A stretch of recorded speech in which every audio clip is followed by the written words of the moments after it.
Assalamualaikum Bang, apa kabar?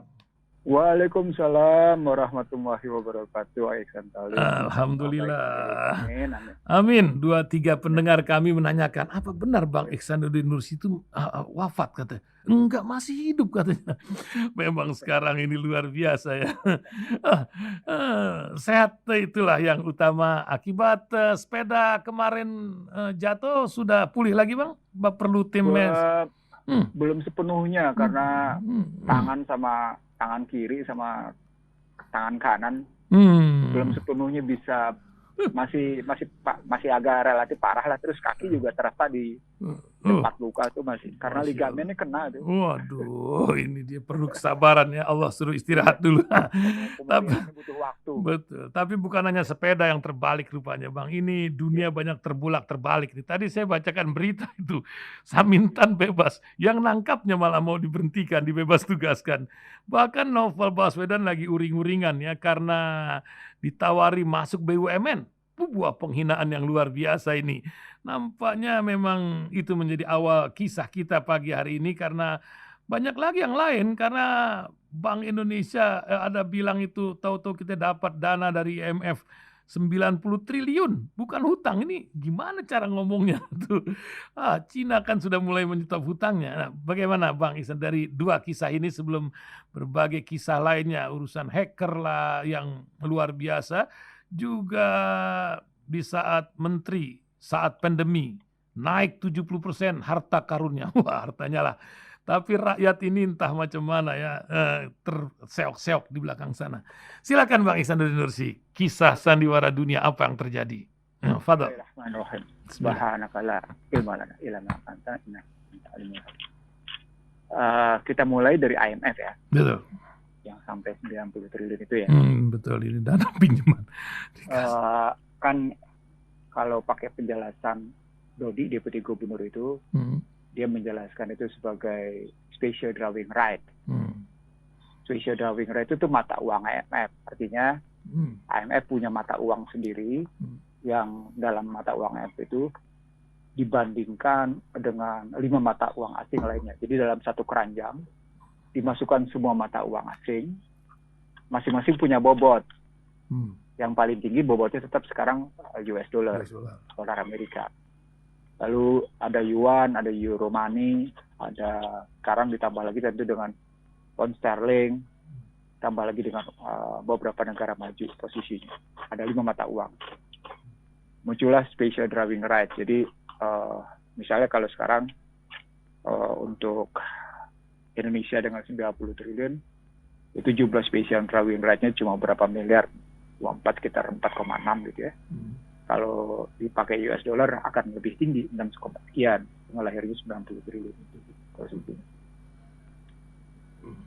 Nah sekarang persoalan bukan special drawing right-nya. Kan penjelasan Dodi sebenarnya nggak ngejawab persoalan. Jadi ketika Dodi memberikan penjelasan itu, Dodi tidak menjelaskan penjelasan. Jadi waktu tahun lalu, IMF dalam sidang tahunannya memutuskan akan membantu anggota-anggotanya yang berpotensi mengalami krisis keuangan, kerentanan daya tahan dan krisis keuangan gitu posisinya. Itu diputuskan dalam sidang tahunannya posisinya, dan memang IMF mencairkan jumlah bantuannya atau jumlah cadangan itu istilahnya sesungguhnya itu pinjaman siaga. Nah, pinjaman siaga tentu selama tampak bunga dia tidak terkena gitu posisinya. Tapi tetap saja kalau saya tidak salah ada biaya administrasi berapa gitu, berapa per mil gitu posisinya. Karena statusnya standing loan kan, standby loan. 10 tahun dikembalikan. Iya, standby loan itu berapa tahun gitu posisinya. Selama tidak dipakai memang nggak kena bunga, tapi tetap ada biaya administrasi. Itu yang tidak diungkapkan oleh Dodi bahwa sesungguhnya ini statusnya sama dengan standby loan. Selama tidak dipakai memang tidak kena bunga, tapi paling tidak tetap kena biaya administrasi, biaya penempatan gitu posisinya. Kenapa? Karena yang dibeli oleh BI sesungguhnya, BI bisa nolak sesungguhnya kalau memang dia merasa punya 144 miliar US dollar cadangan devisanya. Sebagai cadangan devisa tertinggi dalam sejarah kalau pakai istilah BI gitu ya. Boleh aja dia nolak. Jika tidak keluar biaya gitu. Atau mungkin memang IMF sekarang tidak mengenakan biaya, berarti IMF sudah menjadi lembaga sosial. Nggak mungkin. Dan itu mustahil. Jauh dari mungkin itu. Iya, dan itu mustahil karena perilakunya salah aja cuma minta maaf kok sampai Indonesia berantakan diri kan karena seperti gugatan saya di International Tribune. IMF salah dalam mengatasi krisis ekonomi 97-98. Jadi nilai 90 triliun itu statusnya dalam pandangan saya, kalaupun dia bukan standby loan, dia dekat dengan standby loan. Dan persoalan pokoknya apakah memang itu cuma citra saja ditempatkan di BI, artinya belum ditaruh di BI, gitu, belum terjadi transfer gitu ya, atau memang sudah terjadi transfer di BI. Nah itu mesti kita lihat lagi di buku cadangan devisa, gitu posisinya. Di cadangan devisanya gimana, penambahannya kayak apa gitu. Bisa dilihat di situ. Saya belum melihat terakhir, cuma terakhir ketika BI menyatakan jumlah cadangan devisanya 144 miliar. Saya senyum-senyum karena itu justru karena pencairan pinjaman. Karena portofolio naik gitu ya. Pinjaman Bank Dunianya juga naik posisinya gitu ya. Logikanya kan kalau cadangan devisa naik kan mestinya neraca perdagangan juga membaik. Lalu lintas modal membaik gitu. Kan cadangan devisa itu isinya ada 4. Neraca perdagangan, neraca jasa, neraca keuangan dibagi lagi, ada yang neraca portofolio, ada yang foreign direct investment, dan ada neraca aset, transaksi aset gitu posisi. Di situ akan ketahuan. Jadi menurut saya penjelasan yang disampaikan oleh Putri Gubernur Dodi itu tidak menyeluruh. Betul ada dana IMF, tapi apakah betulnya sebagai real masuk ke rekening di BI? Atau kemudian cuma sekedar pencitraan gitu posisinya. Ya lain lagi. Kalau 97-98 itu boleh dipakai, boleh enggak. Selama tidak dipakai tetap kena bunga. Itu perbedaannya memang. Karena statusnya pinjaman posisi. Itu yang IMF posisi. Sekarang yang kedua soal Eni Maulana Saragih dan Samintan yang berkaitan dengan Yudi dan Yudi Kristina ya. Yudi Kristina itu saya kebetulan kenal gitu ya. Beberapa orang yang Novel Baswedan memang saya kenal baik. Kami sering bertukar pikiran gitu posisinya. Nah, dalam kaitan Eni Maulana Saragih dan tugas KPK yang memburu buronnya Samintan, sesungguhnya menggambarkan ada problematik bukan sekedar terbalik gitu posisinya. Istilah saya demoralisasi istilah saya. Kalau demoralisasi itu akhirnya memang ini harusnya seperti yang dibilang dalam Al-Quran kan, satu perbuatan salah tapi dirasakan sebagai sesuatu yang indah gitu. Ini dia. Kan istilahnya gitu ya posisinya. Nah sekarang kalau kita balik dalam kerangka, kita ambil dalam kerangka Novel Baswedan, ini ada kesalahan besar dalam penerjemahan post-truth. Ini bagian dari terjemahan volatile, uncertain, kompleks, ambigu posisinya.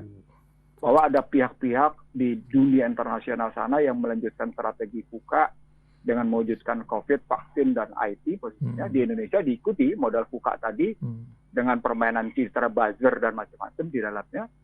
Lalu wujud tindakannya salah satunya adalah tes wawasan kebangsaan, yang dalam wawasan kebangsaan tadi sesungguhnya tidak merupakan alat ukur yang paling valid gitu, paling sahih dan paling menimbang sesuatu yang paling benar gitu ya, untuk merujuk pada upaya memberantas korupsi. Undang-undang KPK memang memberikan, saya dulu memasalahkan soal pemberantasan dan pencegahan. Tapi poinnya kalau Anda masuk dalam pencegahan, kalau memang tekanannya pada pencegahan, mestinya Anda masuk mulai dari perancangan APBN dari awalnya. Memang masuk katanya di Banggar posisinya. Tapi kan Anda tidak ikuti, misalnya katakan di Kementerian Keuangan, Anda cuma ikut di Banggar. Jadi kalau cerita Pencegahan. besarnya Anda mau masuk dalam pencegahan korupsi dan korupsinya hanya dipahami sebagai kerugian negara, untuk urusan anggaran saja Anda sudah luar biasa tugasnya gitu posisinya. Mulai diikuti di Dirjen Anggaran, kemudian masuk ke pembahasan di antar semua kementerian loh Anda mesti ikuti. Bukan 1-2 kementerian dalam kerangka itu. Apalagi kita tahu ada pusat-pusat kementerian yang basah, ada kementerian yang kering, kan istilahnya begitu. Berarti kan Anda mesti mulai mengikuti perencanaan dari mulai bulan Mei. Tiap tahun itu dari mulai bulan Mei terus sampai akhirnya ketika saat diajukan kebijakan fiskalnya, makro dan kebijakan fiskalnya gitu ya. Asumsinya kalau pakai bahasa mereka asumsi, kalau saya bilang targetnya. Target pertumbuhannya berapa, nilai tukarnya berapa, gasnya berapa, kemiskinan akan turun berapa, pengangguran akan turun berapa, nilai tukar berapa, itu kan target semuanya posisinya. Mereka bilang tetap asumsi. Saya tetap bilangnya itu target sejak jadi DPR dulu gitu, sampai saya mengajukan minder head nota posisinya. Nah itu mestinya KPK ngikut dari situ. Anda kebayang nggak itu beratnya beban KPK untuk bicara pencegahan? Sekarang yang dimaksud dengan KPK pencegahan itu apa gitu posisi? Saya tidak jelas pencegahan, pengertian pencegahan. Lalu kalau ketika yang muncul kasusnya seperti Yudi dan kawan-kawan dihadapkan dengan samintan yang bebas posisinya, walaupun KPK kemarin pada tanggal 9 mengajukan banding posisinya. Tapi citranya yang kemudian terbalik-balik ini yang akhirnya dia tidak satu garis antara rasa, pikiran dengan tindakan. Nah, kalau orang sudah tidak dalam posisi satu rasa, satu kata, satu tindakan, itu kan masuk dalam kategori agama jelas sekali apaan. Nah, jadi citra terbalik-balik itu cuma sekedar menceritakan ada sesuatu yang tadi tidak satu garisnya antara ilmu rasa, ilmu pikiran, sama ilmu tindakan gitu. Nah, agama memberikan klasifikasi itu. Kalau ada orang yang berjanji tidak dipenuhi, berkata tidak bisa dipegang, gitu. Neraka paling dalam itu kata orang. Iya, kelasnya begitu, kelasnya begitu, gitu. Gitu kalau soal itu. Kalau kita ambil lagi, tadi apa lagi satu lagi? Ada 70% kekayaan pada naik. Oh gitu iya, kan. kenaikan harta pejabat. Rakyat nggak tahu kemana. Itu karena memang bisa jadi mereka uangnya tidak mereka belanjakan gitu. Oh begitu. Bisa aja positive thinkingnya husnuzon tidak belanjakan. Ya. Bisa jadi tidak dibelanjakan. Tapi kan muncul persoalan begini, Lalu berarti Anda betul-betul menikmati dari sesuatu yang posisinya berdarah-darah di bawah. Gitu. Anda sedang tersenyum gitu ya, bahagia, atau sedang menikmati di tengah penderitaan gitu, bahasa sederhananya. Masa bisa sih kayak gitu? Kalau saya gunakan istilah saya, ada pihak-pihak tertentu yang punya sense of crisis sehingga ngumpulin duit banyak-banyak untuk berbagi pada keluarganya yang susah gitu. Tapi ada orang lain yang lack of crisis gitu ya, senseless gitu ya, tidak punya rasa terhadap krisis gitu, lack of crisis tadi gitu. Lalu kemudian menikmati kayak gitu karena memang dari mulai rumah jabatan, kan kalau rumah jabatan itu semua ditanggung negara. Listrik dibayarin, bensin dibeliin, supir dibayarin, gaji lain sendiri, kan gitu sampai. Lalu kita lihat saudara kita yang daya belinya ambruk, untuk makan aja susah, makan ditulisin saya kenyang pencitraan gitu. Ya Tuhan, saya kenyang. Aku lapar ya Tuhan. Dia lapar sama Tuhan gitu. Sampai kayak kan artinya memang ada problematik yang sejalan dengan citra tadi, citra yang pertama dibangun. Nah itu kalau soal pejabat, saya ini menunjukkan kalau dalam bahasa politiknya, ini menunjukkan underrepresentativeness. Kalau pakai bahasa ilmu politiknya. Jadi pakai bahasa ilmu politik tidak mencerminkan rakyatnya ya. Nah ketika masuk ke dalam underrepresentativeness, kita mundur ke Pilpres 2019 yang kayak apa? Nah muncul ya, ketemu deh istilahnya. Persiapan. Iya, jadi ribut-ribut soal di Mahkamah Konstitusinya sampai ini keputusan kemenangan Pilpres ini bukan ditentukan oleh rakyat, tapi ditentukan Mahkamah Konstitusi yang menjadi threshold palu kodamnya, pemutusnya. Udah selesai. Ketemulah istilah kecurigaan masyarakat bahwa dimenangkan dengan curang gitu posisi. Kan sampai kayak gitu. Dan anehnya data ini bocor ke Cina lagi yang hatta semua departemen. Ini kan gila ini semua ya. Kemudian bocor lagi. Kalau itu gampang sekali Ihsan Talib. Jadi saya kebetulan memang saya bergaul juga dengan teman-teman yang jago-jago di IT gitu ya. Ya mereka jago-jago lah kalau mereka. Dia cuma mesem waktu aja. Saya di bank aja dulu mereka membuktikan bank mana yang bisa dijebol, bank mana yang nggak bisa dijebol. Saya jadi tertawa karena dia betul mempertontonkan pada saya gitu ya. Waktu itu saya di bank gitu posisi. Dan bayangkan saya lebih rendah dari Uganda katanya. Kita kan kurang ajar banget yang bikin penelitian atau memang yang pekerja IT kita, wallahu alam. Kalau saya memang ada posisi pemerintah ini lupa bahwa yang namanya pengamanan cyber itu bukan soal regulasi, bukan soal kekuasaan, tapi itu soal keterampilan dan kemauan itu. Iya, keterampilan dan semangat. Berarti ada semangat yang melakukan perlawanan terhadap pemerintah dan dia buktikan pemerintah ini rapuh gitu loh. Jadi melihatnya dalam kasus bocornya sejumlah data itu cuma sekedar membuktikan bahwa sesungguhnya inner power-nya, nah pakai bahasa politik ini, inner power-nya sesungguhnya itu rapuh. Itu saya kalau ya emang omongan Ihsanuddin Nursi dirasio terus dimonitor ya. Tapi tegas-tegas saya menyatakan bahwa bocornya data pejabat-pejabat tinggi keluar itu cuma sekedar menggambarkan inner power rapuh. Inner power rapuh itu disebabkan oleh under representativeness. Under representativeness itu karena kemudian terjadi adalah terus-menerus proses bangsa terbelah. Gitu kalau logikanya. Artinya social distrust, political distrust terus berjalan. Itu yang sedang berjalan, yang sedang terjadi. Itu makanya tadi saya menyebut VUCA. Kok Anda ikut-ikutan memainkan VUCA gitu posisinya. Memainkan volatile, uncertain, complex, ambigu. Sehingga terkesan soal perpanjangan jabatan. Apakah 3 periode atau enggak seperti yang kita bahas pada minggu lalu. Itu cuma sekedar menggambarkan bahwa Anda sesungguhnya begitu pusing, begitu sibuk dengan mempertahankan kekuasaan.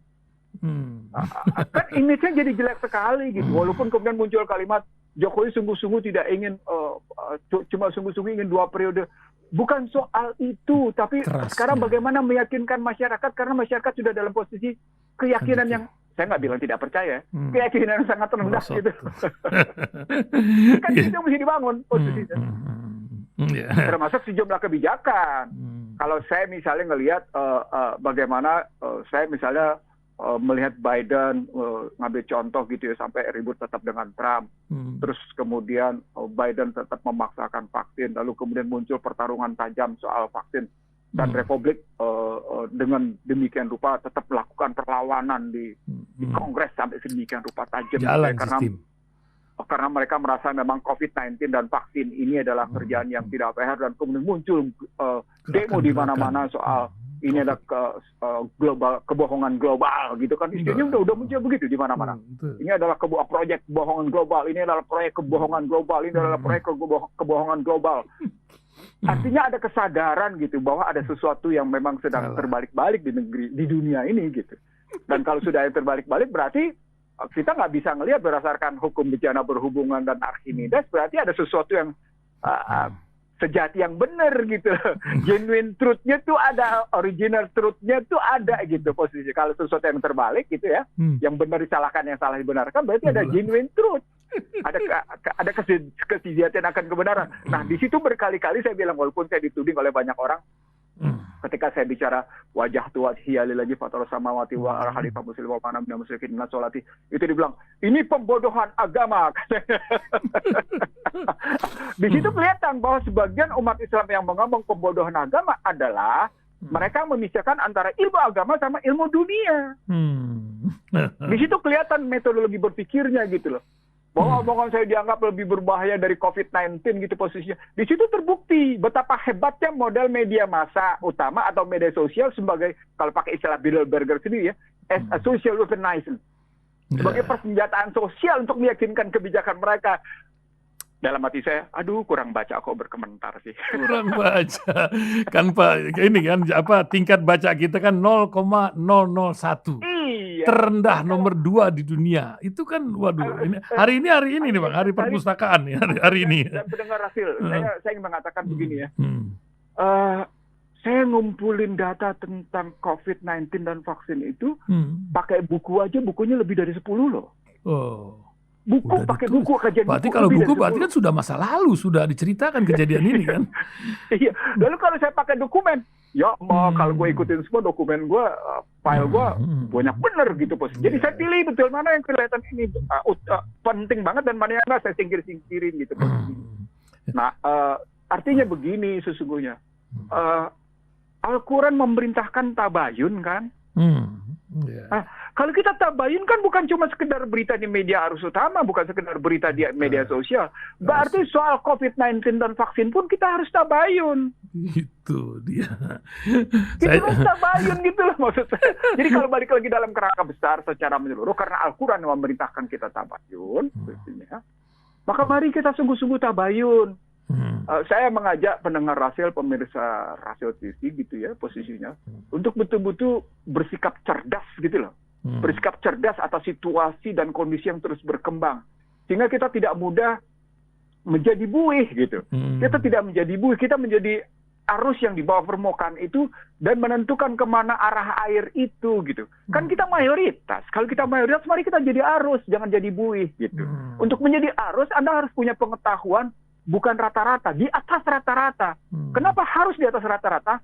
Karena kuntum khairu ummatin ukhrijat linnas ta'muruna bil ma'ruf wa tanhauna 'anil munkar. Kenapa?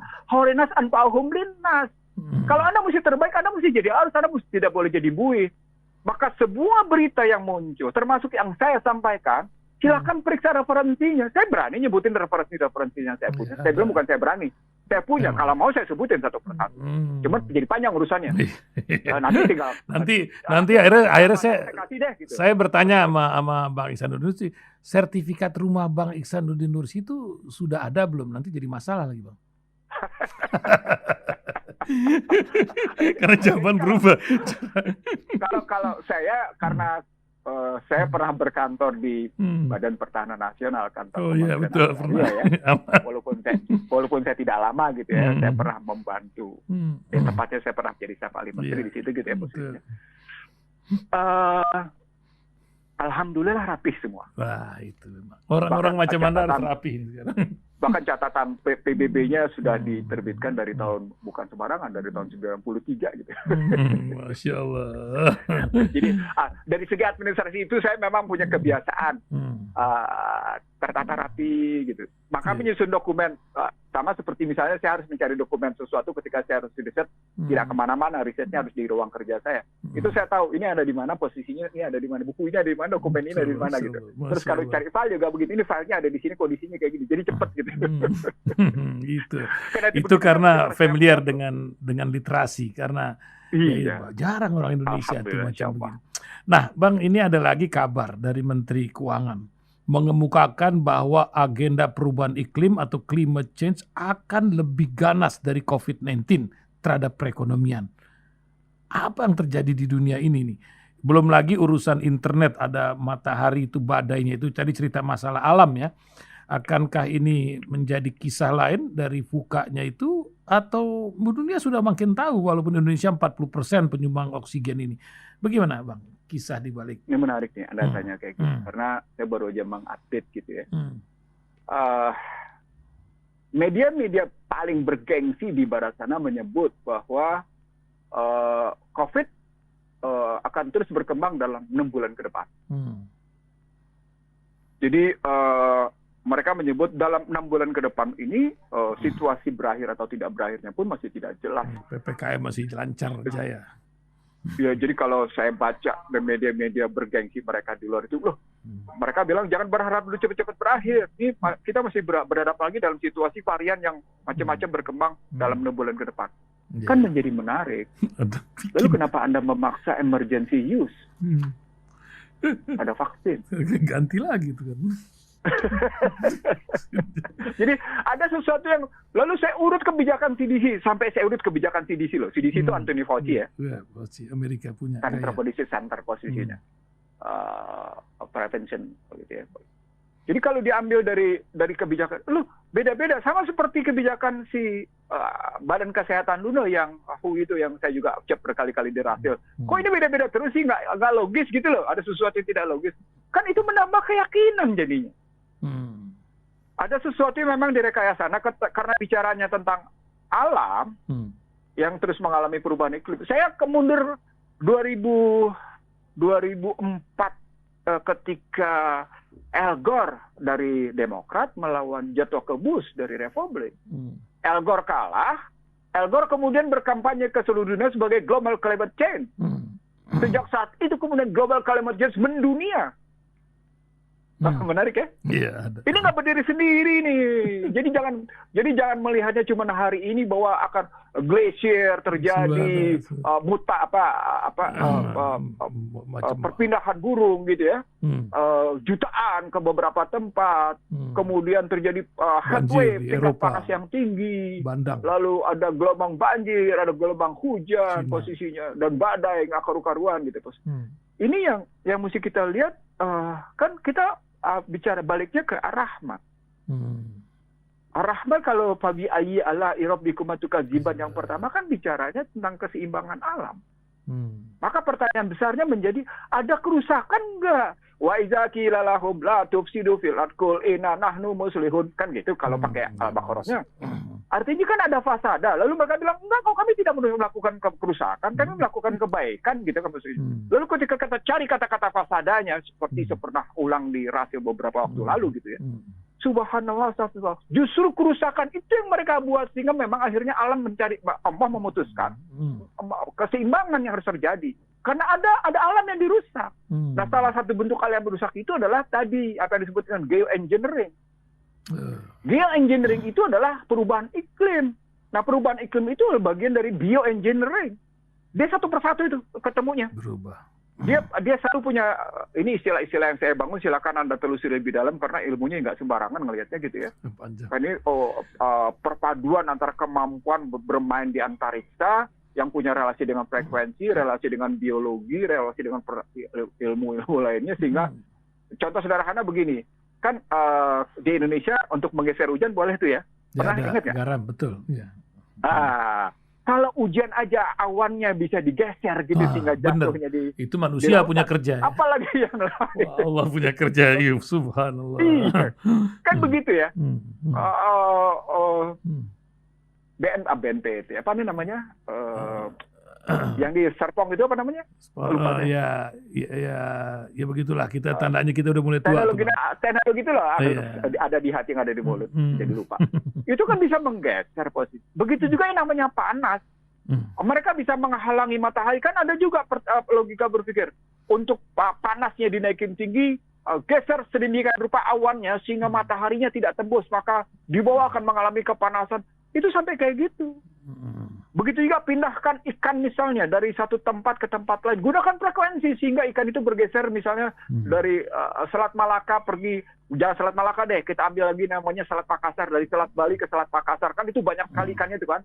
Wah, ini karena dari Selat Bali sampai dengan sampai selat tertentu ikan tuna yang banyak diambil sama Jepang, pindahin aja ke Selat Makassar misalnya gitu. Itu menggunakan frekuensi. Jadi ada hal yang sudah sampai pada posisi geoengineering itu ketemu dengan bioengineering posisi.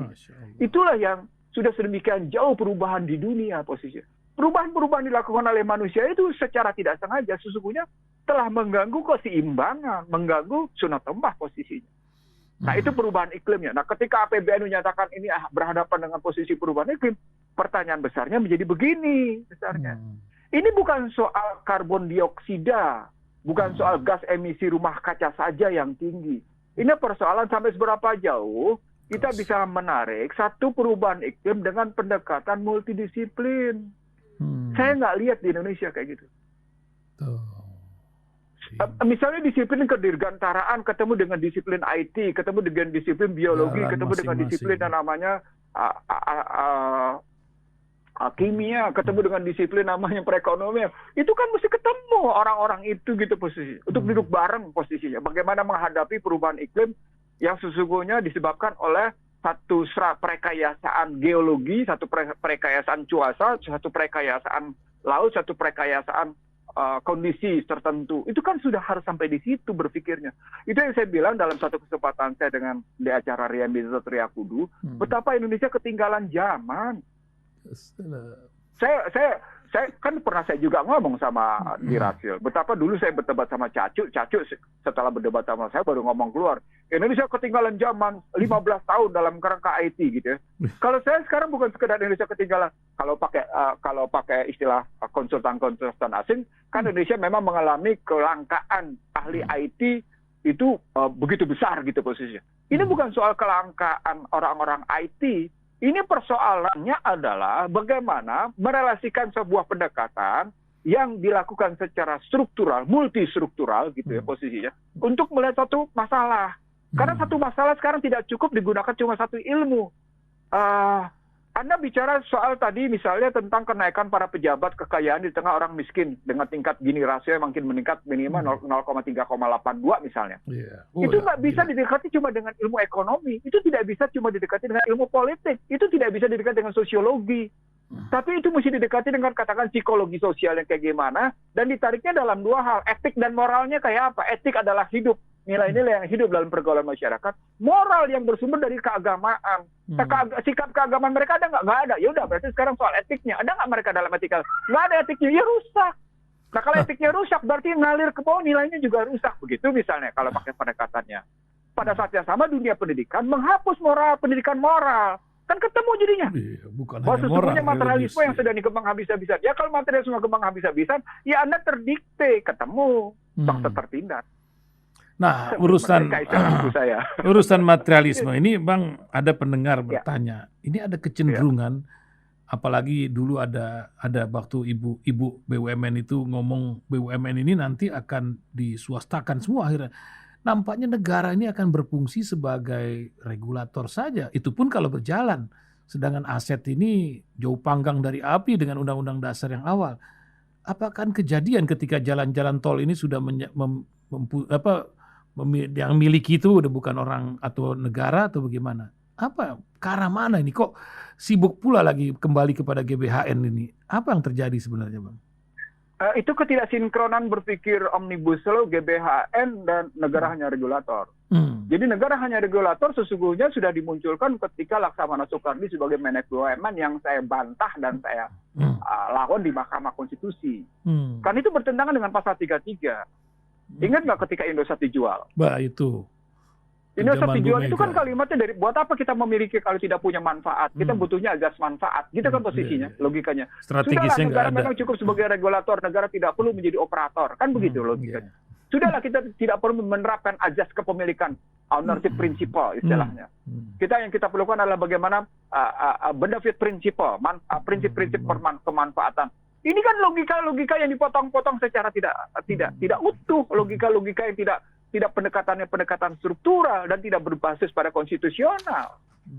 Itulah hasil dari amandemen pasal 33 ayat 4 ayat 5. Yang salah satu tokoh amandemennya adalah Sri Mulyani gitu.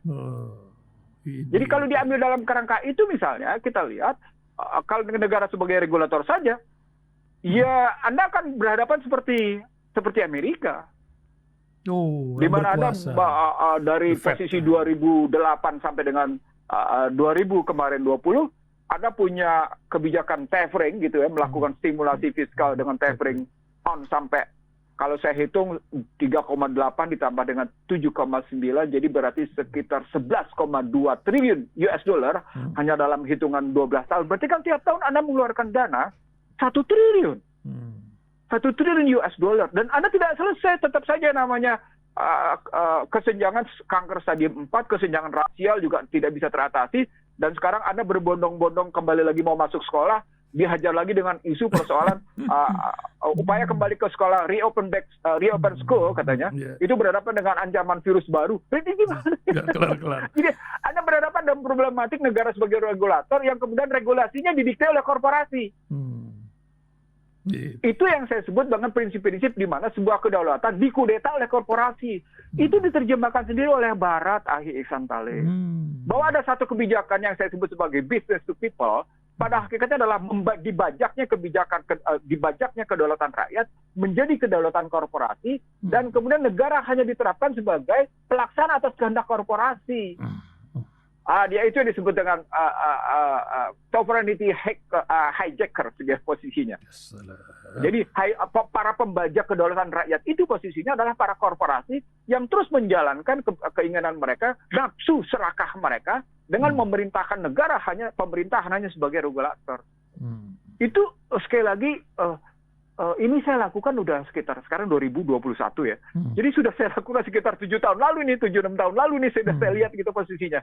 Maaf ya kalau saya harus ngomong kayak gini karena memang kenyataan gitu. Seperti di sebuah kementerian gitu. Ini hati-hati loh. Anda punya ketergantungan tinggi pada asing, Anda nanti akan didikte oleh korporasi asing loh untuk dalam rangka kebijakan. Yang kemudian saya bilang, Anda salah nih, bukan 90% ketergantungannya pada asing. Anda ngelihatnya 90, yang benar 92 katanya. Masya Allah. Wih, luar biasa. Masya Allah. Wah, Bang, apa nih nasihat sebagai penutup kisah kita pagi hari ini tentang bangsa terbelah, tapi hati sama umat jangan sampai terbelah. Karena banyak orang pada tingkatan doa saja sekarang ketika amar ma'ruf tidak sembarangan disampaikan. Terima kasih Bang. Silakan. Pertama saya terus terang ketika saya kecelakaan diserempet motor dari sebelah kiri, itu kan saya tetap memenuhi rambu-rambu lalu lintas. Gitu ya. Saya ceritakan pengalaman pribadi saya. Betul. Saya tetap berada dalam posisi memenuhi syarat-syarat rambu lalu lintas. Boleh kalau nggak percaya silakan lihat CCTV posisinya gitu ya. Yang kedua, saya disabet dari kiri. Lalu ketika saya tuding dia, hei, lo lelaki, sini lo tanggung jawab lo, jangan jadi pengecut lo. Tangan saya nuding-nuding kayak gitu ya, dan dia malah kabur gitu posisinya. Apa kejadian di situ? Ada orang yang mau menikmati tapi tidak mau bertanggung jawab. Itu cermin. Ada orang yang mau bertindak tapi tidak mau bertanggung jawab. Itu logika sederhananya. Oh, dia mau menikmati jalan raya dengan kemauan semau-maunya dia gitu posisinya. Tapi dia tidak mau bertanggung jawab. Itu adalah contoh air mengalir dari atas ke bawah. Nah, karena merasa punya kekuatan untuk tetap mendaya gunakan fasilitas publik, maka dia berpikir, udahlah gue lanjutin aja kekuasaan ini, gitu posisinya. Nah, ketika itu muncul sebagai sebuah masalah, maka saya kembali ke Al-Baqarah tentunya. Artinya ketika saya dikasih beban, seperti saya dihajar oleh motor dari sebelah kiri tadi, saya kembali ke Al-Baqarah 284, 286. Rabbana la tu'akhidna in nasina aw akhtana rabbana wa la tahmil alaina isran kama hamaltahu 'alal ladzina min qablina rabbana wa la tuhammilna ma la taqata lana bihi wa'fu 'anna waghfir lana warhamna anta maulana fansurna. Kan kita kembali ke sana. Tidak mungkin kita umat beriman dikasih sesuatu beban yang berlebih, nggak mungkin. Allah itu maha adil. Sikap maha adil itu saya seringkali ngambil contoh bencana berhubungan, hukum Archimedes, lalu soal sesama kutub tarik-menarik, berbeda kutub tolak-penolak, dan akhirnya menggunakan rumus E sama dengan I kali R posisinya. Artinya, sepanjang itu masih berjalan, kehidupan dunia akan terus mencari keseimbangannya. Jadi serusak apapun yang dilakukan manusia akan menikmati kerusakannya itu sendiri, perbuatannya. Bisa jadi juga tindakan saya kemarin karena salah satu tindakan saya yang salah, yang saya nggak koreksi diri di mana. Makanya saya bilang, udah deh, nggak usah pusing-pusing, biarin aja sebagai penggugur dosa gue kan gitu. Saya ngamanya gitu. Begitu juga sekarang umat Islam di Indonesia. Mari kita koreksi keimanan kita gitu posisi. Saya terus terang ketika umat Islam ikut-ikutan berkomentar pada sesuatu yang salah, saya sedih sesungguhnya. Nggak melakukan proses tabayun kok Anda berkomentar. Sudahlah, Anda nggak usah ikut-ikutan bermain media sosial yang ikut meramaikan sesuatu yang sesat gitu loh posisinya. Makanya kemudian tadi, Anda nggak dikasih beban berlebih kok. Setiap makhluk pada hakikatnya sudah punya rezeki kok. Bahkan binatang melata sekalipun. Jadi, sepanjang kita memang mau mencarinya, sepanjang kita memang mencari berkahnya dan ridhonya, Allah akan memberikan jalan petunjuknya. Kasus Taliban jadi bukti sekarang. Cuma sekarang apakah Taliban mampu menghadapi tantangan barunya dalam konstruksi misalnya berhadapan dengan Cina dengan Iran? Kita tidak tahu. Kita tidak tahu. Pada saat yang sama, Korea Utara lagi-lagi membuktikan bahwa dia sudah berhasil lagi menciptakan rudal jarak jauh, dan itu dikecam oleh Amerika posisinya. Dan itu membuktikan bahwa sesungguhnya di tengah krisis ekonomi dan di tengah yang namanya krisis pangan, mereka tetap berhasil bikin senjata. Artinya pada saat yang sama, tidak mungkin Allah tidak memberi jalan untuk hambanya yang betul-betul beriman. Yang tidak beriman aja ada jalan untuk bertahan, apalagi yang beriman. Masa kita nggak percaya dengan Al-Quran? Al-Quran memberikan petunjuk. Ini Al-Quran itu bukan ilmu agama. Al-Quran itu ilmu dunia untuk ukhrawi. Itu yang saya bilang tidak terpisahlah ilmu umum dengan ilmu agama. Ilmu umum bertentangan dengan Al-Quran, jangan dipakai ilmu umumnya. Gunakan ilmu agamanya, ilmu Al-Qurannya dan hadisnya. Jadi makanya ketika ada orang bilang bicara tentang mendagangkan ayat, buat saya justru dia di situ tidak merelasikan antara posisi bagaimana Al-Quran sebagai petunjuk hidup di dunia lalu kemudian dipegang sebagai perjalanan menuju akhirat. Nah, tadi saya gunakan Al-Baqarah 286 karena sesungguhnya kalau kita memang pegang itu, hidup menjadi tentram damai. Hidup itu jadi nafsul mutmainah. Maka mari pemirsa Rasil TV, pendengar radio Rasil, yuk kita kembali ke dalam ajaran ini. Kita yakini betul, kita pegang betul bahwa yang namanya Al-Baqarah 286 itu memang tidak akan berlampaui kemampuan kita mengatasi masalah. Dan mudah-mudahan kita tetap dalam posisi diberi kekuatan, keberkahan, dan perlindungan atas gejolak situasi yang saya ingin katakan pada pemirsa dan pendengar Rasil, ini bukan berjalan dalam setahun ini akan berjalan sampai dengan 2-3 tahun ke depan. Karena restrukturisasi ekonomi politik global itu akan terus berjalan sampai dengan 2025. Demikian, Ihsan Talib salah menjadi tanggung jawab saya, dan karenanya saya mohon maaf posisinya. Dan mudah-mudahan Allah tetap memberikan perlindungan, petunjuk, dan berkahnya bagi kita sehingga kita mendapat ridho dalam hubungan sesama manusia dan ridho Allah turun bagi kita. Wabillahi taufiq wal hidayah. Assalamualaikum warahmatullahi wabarakatuh. Waalaikumsalam warahmatullahi wabarakatuh. Terima kasih Bang Ihsanuddin Nursi.